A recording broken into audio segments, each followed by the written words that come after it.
महाराष्ट्र की महाविकास आघाड़ी सरकार गिराने के लिए मुझ पर बीजेपी का भारी दबाव है। ईडी का इस्तेमाल मेरे खिलाफ किया जा रहा है। ये दावा किया है शिवसेना के सांसद संजय राउत ने, जिनकी पत्नी वर्षा राउत को एनफोर्समेंट डायरेक्टरेट ने 29 दिसंबर को पूछताछ के लिए बुलाया है, लेकिन संजय राउत ने नोटिस मिलने से साफ इनकार कर दिया है।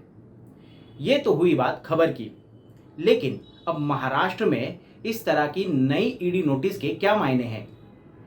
ईडी की तरफ से इससे पहले भी शरद पवार समेत तमाम नेताओं को मिली ईडी नोटिस का आखिरकार हुआ क्या? शिवसेना और संजय राउत का अगला कदम क्या होगा, जानेंगे इस वीडियो के माध्यम से। पत्नी को नोटिस भेजे जाने के मामले में संजय राउत ने प्रेस कॉन्फ्रेंस कर कहा कि पिछले कुछ महीनों से 3 बीजेपी नेता ईडी के ऑफिस में नियमित रूप से जाते हैं और कुछ डॉक्यूमेंट्स इकट्ठा करते हैं। मेरे पास इसके सबूत है, वरना बीजेपी को कैसे पता चलता है कि ईडी क्या जांच कर रही है? क्या दोनों के बीच गठबंधन है? यहाँ एक तरफ कॉन्फ्रेंस चल रही थी तो वही दूसरी तरफ शिवसैनिकों ने ईडी ऑफिस में जाकर बीजेपी कार्यालय के पोस्टर चिपका दिए। इस सारी उठापटक में समझना होगा कि अगर संजय राउत का दावा सही है तो उन्हीं को निशाने पर क्यों लिया गया है। दरअसल संजय राउत सिर्फ एक नेता या सांसद नहीं है, बल्कि शिवसेना के मुखपत्र सामना के संपादक भी है। सामना के जरिए पीएम मोदी और बीजेपी के नीतियों और रवैयों पर वो हर रोज हमला बोलते रहते हैं।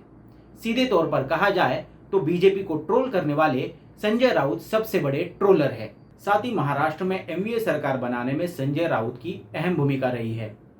पवार के जरिए शिवसेना जैसे फंडामेंटलिस्ट पार्टी को उन्होंने लिबरल माने जाने वाली कांग्रेस और एनसीपी के साथ पिछले 1 साल से जोड़े रखा है। ऐसे में सरकार को अगर मुसीबत में लाना है तो राउत पर दबाव बनाना जरूरी होगा। शायद यही वजह है कि 12 साल पुराने मामले में संजय राउत की पत्नी का नाम सामने आया है। अब शिवसेना क्या जवाब देगी, इसकी झलक संजय राउत और शिव सैनिकों ने दिखा दी है। पालघर हत्याकांड, सुशांत सिंह राजपूत मामला, कंगना और अर्नब वाले मामले में बैकफुट पर दिखाई दे रही शिवसेना संजय राउत को लपेटे में आते देख अपने पुराने रंग में वापस दिखाई देने लगी है। साथ ही संजय राउत ने शिवसेना से ना उलझने की धमकी भी दी है। इतना ही नहीं, बल्कि बीजेपी नेताओं के बच्चों की जानकारी बाहर निकालने की चेतावनी भी दे डाली है। ऐसे में मतलब और इरादा साफ है, शिवसेना बाल ठाकरे के स्टाइल के संघर्ष के लिए तैयार है। फर्क सिर्फ इतना है कि अब शिवसेना सरकार में है और इसलिए बीएमसी पुलिस जैसी यंत्रणाओं का इस्तेमाल करके वो बीजेपी नेताओं को भी निशाने पर ले सकती है। सूत्रों की माने तो शिवसेना बड़ी संख्या में ईडी ऑफिस पर मोर्चा भी निकाल सकती है। इसमें और एक खास बात यह है कि पिछले 1 साल में ईडी ने तमाम नेताओं को नोटिस भेजी, लेकिन किसी भी मामले में एक लॉजिकल एंड तक पहुंचती नहीं नजर आई।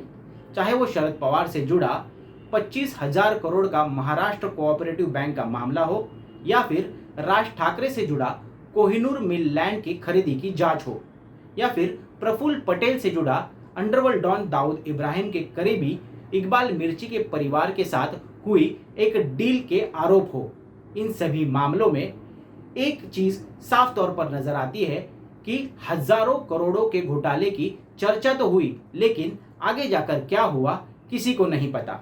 शायद यही वजह है कि संजय राउत ईडी के नोटिस को अब एक घिसा पिटा अस्त्र बता रहे हैं। कुल मिलाकर ईडी के इस नए नोटिस का अंत क्या होगा ये किसी को नहीं पता, लेकिन इतना जरूर है कि ईडी के इस नोटिस ने महाराष्ट्र की सियासत को गरमा दिया है।